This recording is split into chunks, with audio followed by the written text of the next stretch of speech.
What's poppin', and welcome back to another episode of Fletcher the Fisherman, guys. Today we got the twin troller rigged up on the back of the truck and we're about to head out to the lake to do a little bit of product testing, a product that I've been waiting a while to get my hands on, a product that I've spent a ton of time researching, trying to find the perfect fit for this little boat. And the product that I'm talking about specifically is an outboard, and I wanted to find an outboard for this thing because while the twin troller has a built-in propulsion, we know I have the foot pedals and stuff, there's trolling motors built up underneath the hull and I can move around and maneuver with that. It just doesn't have that extra oomph that I need to go long distances. I can make it work, it just takes a while to get there, but if I'm trying to go from point A to point B on a bigger body of water, I really want that little bit of extra power to get me from point A to point B faster. And then also if there's wind or current or like that, or anything like that, it just takes a little bit more power to kind of break through that point where I'm kind of just at a standstill to where I'm actually moving forward sometimes. Having that little bit additional power is something I've been looking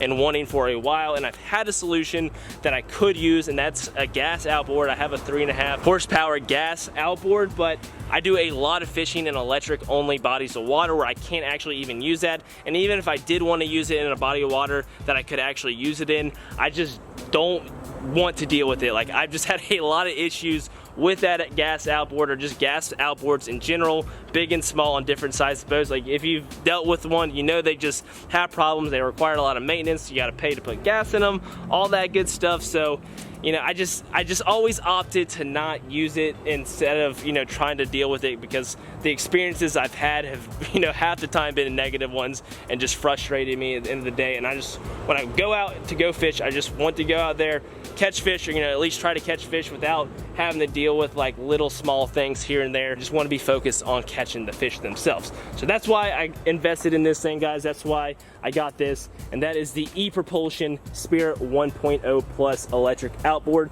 This is a 1 kilowatt 3 horsepower electric outboard, to be more specific, and this is the cream of the crop of electric outboards. As far as small electric outboards goes, this thing is a beast. It has a built-in self-sustained lithium battery right here. It's 1276 watt hours as far as, you know, the specs on this thing go, if you're curious about that, and that is enough power to supply you with a ton of power on this thing all day long. You're going to be able to go fast, you're going to be able to go long with that speed. It's going to outperform every other electric outboard of this size out there, and it's actually going to outperform the gas outboards themselves too. You know, it's outperforms the crap out of the 3.5 horsepower gas outboard that I have, and I'm actually going to do, you know, like a side-by-side review on those at some point. But for now, we're just going to kind of talk about this one today. We're going to bring it out in the water, take it for that first initial test run, see how the specs on the factory sheet line up to actually how this thing performs on the water. But before that, I kind of just want to run through those things, and I'll actually list all these specs down in the description below too if you want to check them out there. But far as like the actual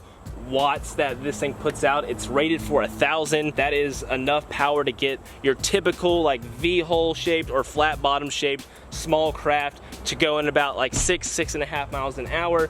The twin troller that I have is not that shape. This thing is built with stability in mind. I'll actually show you, you know, what it looks like on the bottom right here. It's kind of like almost like a catamaran design. So this thing is super stable, but, you know, with that stability comes a loss of speed. So, you know, with just these alone, the in-hole propulsion that's built into this thing, I can only go about like 2.3 miles an hour, which, you know, is not that fast. So I wanted that extra oomph, and with the ePropulsion, this thing's gonna go about 4.5 miles an hour from what I was told from, you know, other twin troller users that have bought this thing. So, you know, you're not gonna get that full 6.5 mile per hour out of the ePropulsion itself, but that is not a flaw of this outboard. That's just a design, you know, favoring stability over speed. So if you have like a John boat, or, you know, like a bigger V-shaped small craft, that thing is going to get you probably close to 6 miles per hour if you're running it on that. So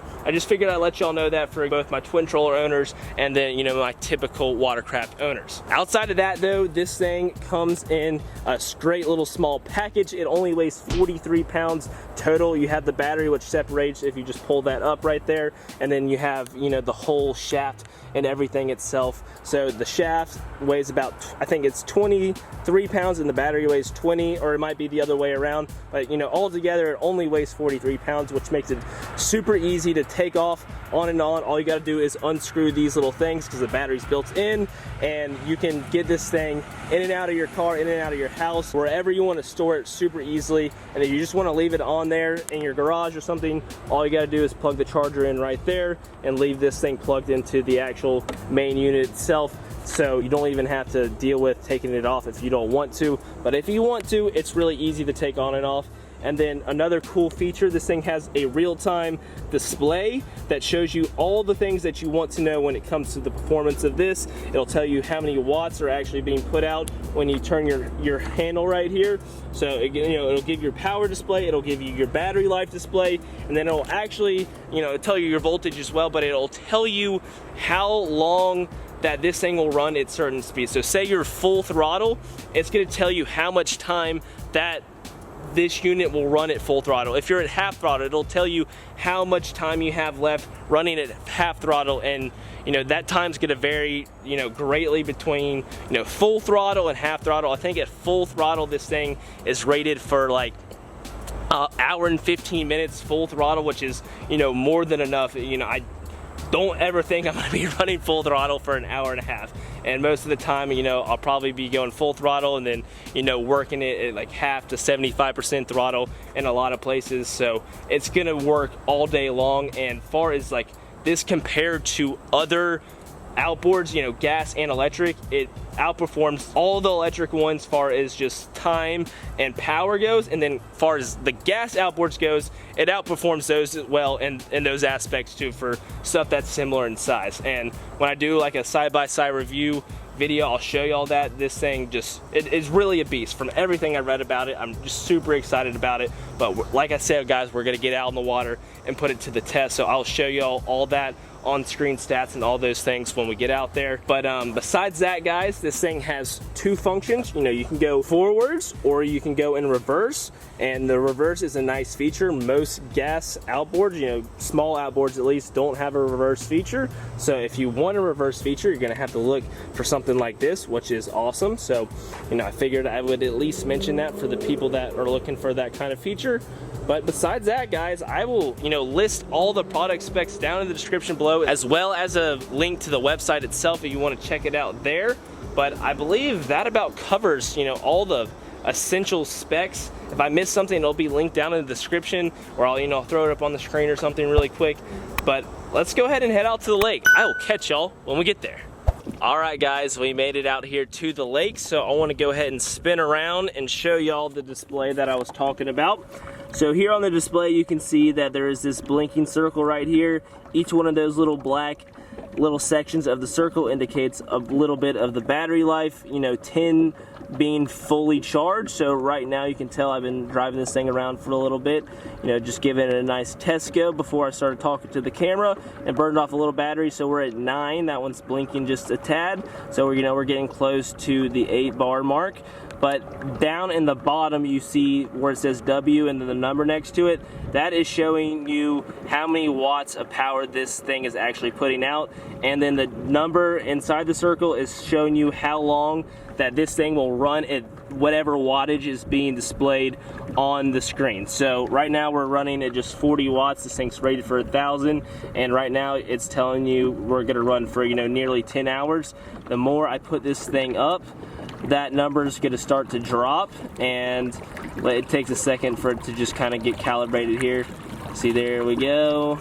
7 hours, 6 hours, 6.5 hours, 5.5 hours at 174 watts. So the faster this thing goes, that's going to keep on dropping. But let's go ahead and crank this thing all the way up.